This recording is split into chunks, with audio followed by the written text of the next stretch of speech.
berbagi dan tentunya saling belajar. Terima kasih teman-teman sudah menonton dan kita sampai ketemu lagi di next video.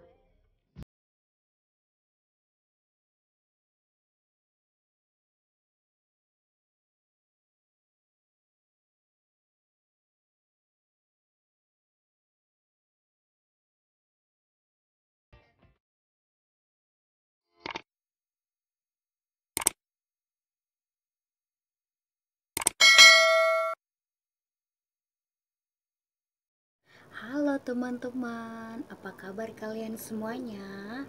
Kembali lagi bersama saya Fani Seren. Oke, buat teman-teman yang penasaran, hari ini kita mau belajar apa? Nah, untuk yang baru pemula, yang baru ingin sekali mau belajar bahasa Inggris, jangan lewati video ini ya. Dan tentunya hari ini saya akan sharing bagaimana kita membahas satu topik. Nah, kalian penasaran kan mau belajar apa hari ini? Tetap ikuti saya ya. Oke, teman-teman, kita mulai ya. Nah, sebelum memulai untuk pelajaran berikutnya, di sini saya mau menjelaskan kepada teman-teman sekalian bahwa apa itu pengertian dari Tencent. Banyak orang bertanya kepada saya dan bahkan juga ada beberapa teman, mereka berkata bahwa belajar bahasa Inggris itu susah sekali. Nah, susahnya di mana? Nah, hal ini yang sering tidak dipahami bahwa dalam bahasa Inggris itu banyak sekali waktu yang mempengaruhi kapan peristiwa itu terjadi. Nah, di sini sebelum kita masuk lebih dalam, kita harus tahu di dalam bahasa Inggris itu ada yang namanya tenses. Makanya lahirlah itu yang dinamakan 16 tenses dalam bahasa Inggris. Namun jangan dulu berpikir ke 16 tensensnya, pikir dulu sih apa itu pengertian tensens. Nah, pengertian Tencent sendiri itu kalau kita berpikir secara sederhana bisa diartikan sebagai bentuk kata kerja yang menunjukkan waktu. Nah, waktu di sini apa maksudnya?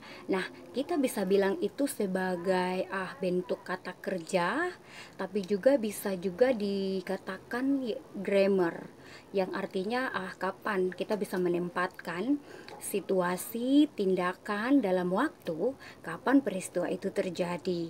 Makanya kita harus paham apa itu waktu, apa itu pengertian tenses dalam bahasa Inggris. Nah, kemudian dalam keterangan waktu itu pun akan berbeda-beda.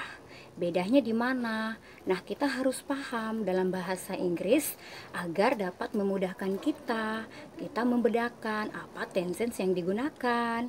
Nah, di dalam bahasa Inggris, kata kerja itu bisa dilibatkan dan juga adanya perubahan waktu yang terjadi dan melibatkan waktu itu bisa dilihat atau dipahami. Nah, dari perubahan kata kerja inilah yang kita sebut dengan tenses. Nah, untuk lebih contohnya kita lanjut ya. Ya, tadi sudah saya jelaskan apa itu pengertian dari tenses. Nah, sekarang kita mulai pada contoh kasus atau kalimat yang akan digunakan dalam tenses tersebut. Misalnya yang pertama, I eat banana. Saya makan pisang. Nah, waktu itu terjadi sekarang kan? Tetapi jika saya mengatakan begini, I ate banana yesterday, yang artinya saya makan pisang kemarin. Nah, waktunya sudah beda kan? Hari ini saya makan dengan kemarin sudah berbeda. Di situ pasti terjadi perubahan waktu. Dan yang ketiga, I will eat banana tomorrow. Saya akan makan pisang besok. Jadi kejadian hari ini, kemarin, dan yang akan datang terjadi perubahan waktu di situ. Nah, dan yang terakhir adalah I eat banana every month. Saya makan pisang setiap bulannya. Nah, jadi ada level dalam bahasa Inggris tingkatan waktu terjadi di situ. Nah, bagaimana cara membedakannya? Cara membedakannya adalah lihat pada perubahan waktunya. Jika kalian kesulitan, cobalah melihat setiap akhir dari kalimat tersebut.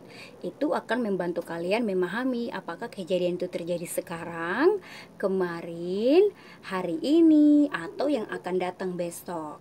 Jadi misalnya kalian masih bingung, cobalah berpikir dan cermati baik-baik setiap kata, setiap tulisan akhir dari kalimat tersebut. Dan itu akan membantu kalian memahami, oh ternyata kejadian ini sudah berlangsung hari ini, kejadian ini sudah berlangsung kemarin, dan kejadian hari ini akan datang misalnya. Jadi perubahan waktu terjadi di situ. Nah, kita lihat sekali lagi ya, apa sih yang membedakan? Nah, teman-teman, saya mengulang kembali lagi 4 contoh dalam mengerti apa itu 10 cents. Nah, yang pertama adalah misalnya I eat banana. Saya makan pisang. Nah, waktunya berubah nih kalau kayak gini. I ate banana yesterday. Saya makan pisang kemarin. Nah, perubahan waktu terjadi di situ kan. Jadi kata kerjanya kita tidak pakai eat lagi, tapi berubah menjadi ate, yang artinya uh, kejadian itu sudah lewat kemarin. Karena di belakangnya ketahuan ada kata yesterday di situ. Dan yang berikut adalah I will eat banana tomorrow. Saya akan makan pisang besok. Nah, kata kerjanya tetap kembali ke verb pertama yaitu eat, tetapi terjadi perubahan di situ yaitu diikuti dengan will, dan terakhirnya adalah tomorrow yang artinya kejadian itu akan berlangsung besok, perencanaan itu akan terjadi besok. Dan yang keempat adalah I eat banana every month. Saya menjelaskan bahwa saya akan makan pisang setiap bulannya, dan itu jangka waktunya panjang, dan itu setiap bulan, every month. Jadi kita harus membedakan kapan kita makan, kemudian kapan kita akan makan pisang, apakah itu kejadiannya hari ini, besok, atau sudah lewat, atau kita menjelaskan rutinitas bahwa memang kita akan makan itu setiap bulannya atau setiap minggunya. Jadi saya berharap teman-teman bisa mengerti ya sampai di sini. Oke guys, itulah pengertian 10 cents dan contoh kalimat yang saya buat, dan saya berharap teman-teman bisa mengerti bagi pemula. Dan untuk teman-teman yang mau belajar lagi dan mau bertanya, silahkan tulis di kolom komentar apa yang ingin kalian tanyakan, dan cobalah berbagi dan kita bisa saling menguatkan, saling berbagi, dan tentunya saling belajar. Dan silahkan tulis di kolom komentar apa yang kalian kurang mengerti, dan pastinya saya akan berbagi lagi materi berikutnya yang akan berkaitan, sehingga proses ini dia berlanjut dan tidak hanya sampai di situ.